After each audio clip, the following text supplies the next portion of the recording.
Hello and welcome to our first video in the series of healthcare and immune system.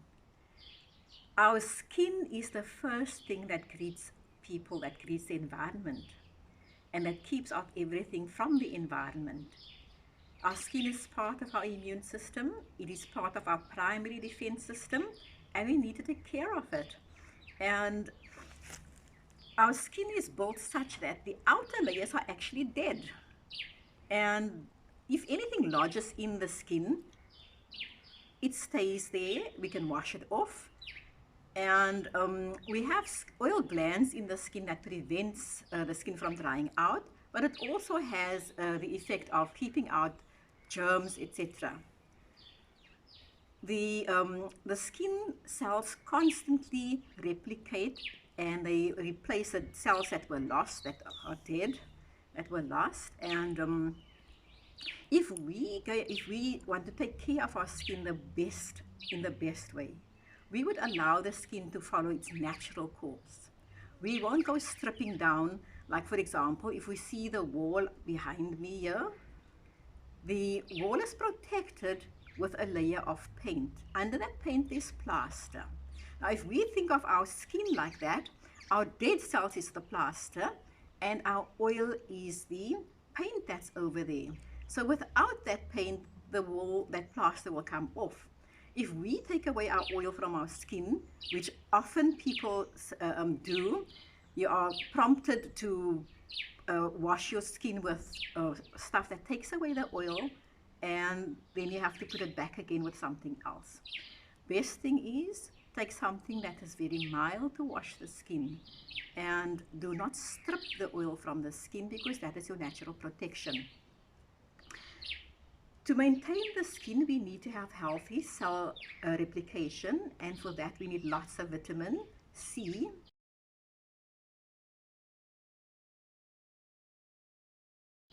And I always say, ace your skin. That is vitamins A, C, and E.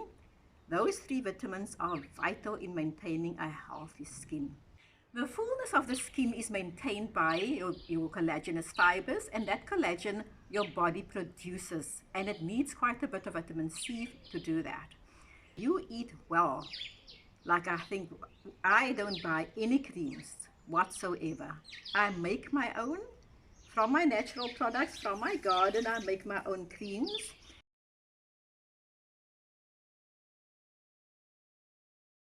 And I eat and I take in enough vitamin C to maintain a healthy skin. So if we have your first layer of defenses, if you have that layer maintained very well, then we are halfway there to protecting yourself against many illnesses.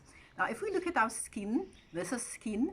If it runs inside here, it runs in your mouth, it's still skin. If it goes inside down into your stomach, it is still skin. It is just modified. And we can see that all the way down, those skin cells have special functions, and they are modified to produce, for example, mucus. They are modified to produce some other special watery fluids that will help the body get rid of all sorts of germs. For example, in our stomach, we have cells that produce hydrochloric acid, which is a very strong acid. That hydrochloric acid kills whatever you have swallowed, whatever you have ingested that may have to die. If you have inadvertently, for example, swallowed an ant or a worm or something like it, that hydrochloric acid will kill it.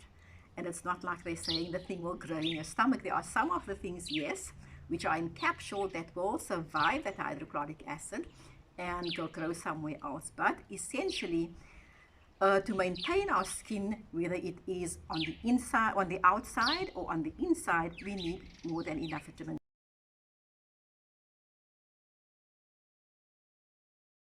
Just a quick presentation of what the skin cells may look like.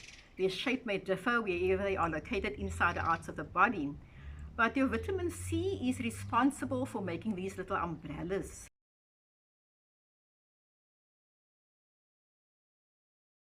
They are special proteins, surface proteins, some of them anchored inside the cell, some of them on the surface.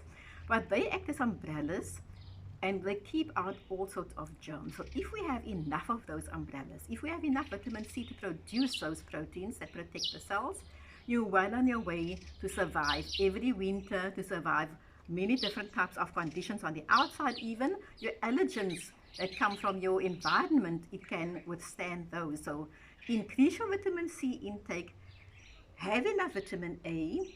Vitamin A is the only vitamin that you can overdose on. Too much of it is not a good thing, but enough of it we can't have. So all our yellow and orange veggies with our vitamin A, that is like the carrots and pumpkin, butternut, etc., they have vitamin A. Even your green leafy vegetables, the yellow is just masked by the green. They have enough vitamin A in to produce or to protect the skin cells. We also need our minerals in addition to the vitamins. We need our minerals as well, and our green leafy vegetables have enough minerals to help all the processes in the body to help protect the skin. So with all this in mind, when you go shopping again, keep this in mind. Keep your shopping basket good for your immune system, and you'll be set to have your doctor's bills reduced tremendously. Happy spending until I see you again. Bye-bye.